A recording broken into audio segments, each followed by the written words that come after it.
ದ್ರಾವಿಡರ ನಾಡು ತಮಿಳುನಾಡಿನಲ್ಲಿ ಸರ್ಕಾರ ರಚನೆಗೆ ದಿನಕ್ಕೊಂದು ಬೆಳವಣಿಗೆ ಆಗ್ತಾ ಇದೆ. 108 ಸ್ಥಾನ ಗೆದ್ದಿರುವಂತಹ ಟಿವಿಕೆ ಬಹುಮತದ ನಂಬರ್ ಅನ್ನು ತೋರಿಸಲು ಸರ್ಕಸ್ ಮಾಡ್ತಾ ಇದೆ.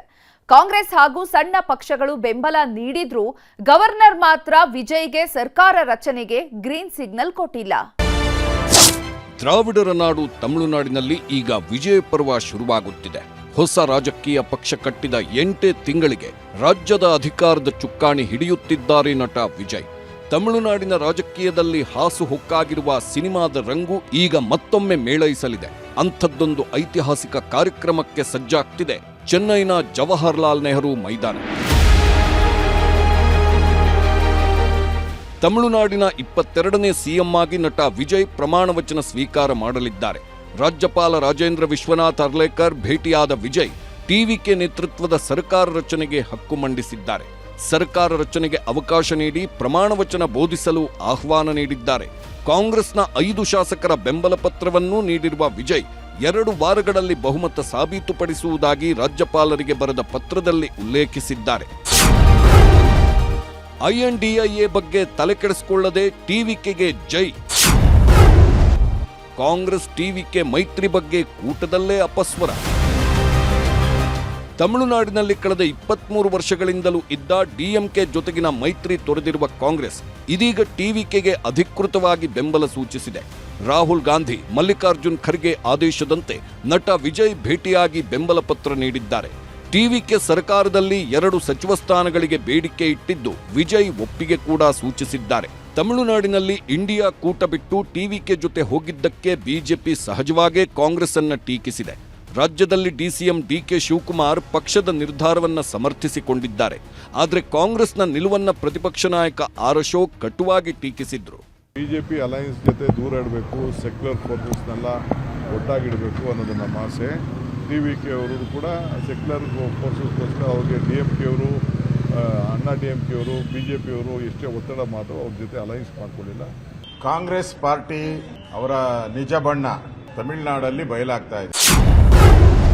ಟಿವಿಕೆಗೆ ಬೆಂಬಲ ಎಐಎಡಿಎಂಕೆ ಇಬ್ಬಾಗ. ಎಐಎಡಿಎಂಕೆ 3/2 ಶಾಸಕರ ಬೆಂಬಲ. ನಟ ವಿಜಯ್ ನಾಯಕತ್ವದ ಟಿವಿಕೆಗೆ ಅತಿ ಹೆಚ್ಚು ಸ್ಥಾನ ಬರುತ್ತಲೇ ಇದೀಗ ಎಐಎಡಿಎಂಕೆ ಶಾಸಕರ ಒಲವು ಕೂಡ ವಿಜಯ್ ಕಡೆ ವಾಲಿದೆ. ಎಐಎಡಿಎಂಕೆಯಿಂದ ಗೆದ್ದಿರುವ 53 ಶಾಸಕರ ಪೈಕಿ 35ಕ್ಕೂ ಅಧಿಕ ಶಾಸಕರು ವಿಜಯ್ಗೆ ಬೆಂಬಲ ನೀಡುವ ಬಗ್ಗೆ ಚರ್ಚೆಗಳು ನಡೆದಿವೆ.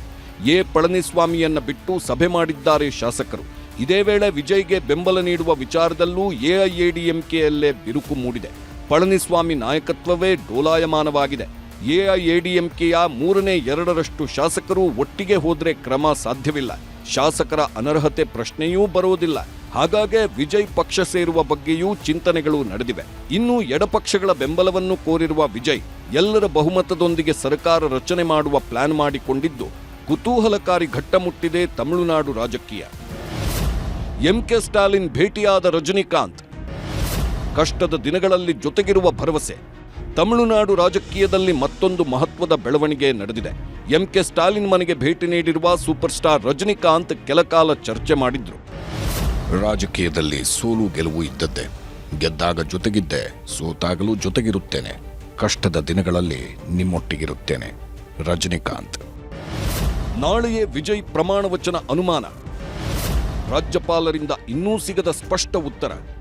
ಇನ್ನೂ ನಟ ವಿಜಯ್ ತಮಿಳುನಾಡು ರಾಜ್ಯಪಾಲರ ಮುಂದೆ ಸರ್ಕಾರ ರಚನೆಯ ಹಕ್ಕು ಮಂಡಿಸಿ ತಮ್ಮ ಪಕ್ಷಕ್ಕೆ ಇರುವ ಬೆಂಬಲದ ಮನವರಿಕೆ ಮಾಡಿಕೊಟ್ಟರೂ ರಾಜ್ಯಪಾಲರಿಗೆ ಸಂಪೂರ್ಣ ಸಮಾಧಾನವಾಗಿಲ್ಲ.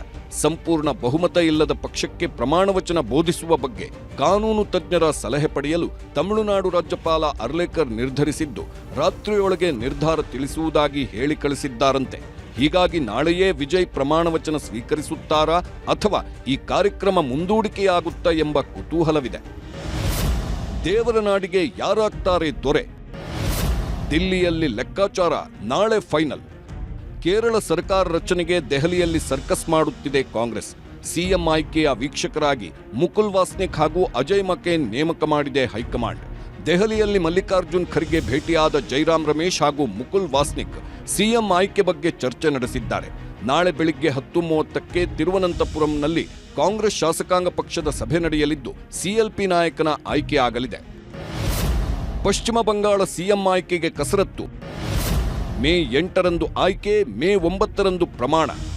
ಪಶ್ಚಿಮ ಬಂಗಾಳ ಸಿಎಂ ಆಯ್ಕೆ ವಿಚಾರ ಸಂಬಂಧ ಮೆಗಾ ಮೀಟಿಂಗ್ಗೆ ಬಿಜೆಪಿ ಪ್ಲಾನ್ ಮಾಡಿಕೊಂಡಿದೆ.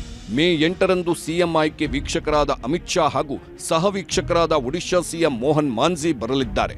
ಸಿಎಂ ಆಯ್ಕೆ ಬಳಿಕ ಮೇ 9ರಂದು ಕೋಲ್ಕತ್ತಾದ ಬ್ರಿಗೇಡ್ ಪರೇಡ್ ಗ್ರೌಂಡ್ನಲ್ಲಿ ನೂತನ ಸಿಎಂ ಪ್ರಮಾಣವಚನ ಸಮಾರಂಭ ನಡೆಯಲಿದೆ.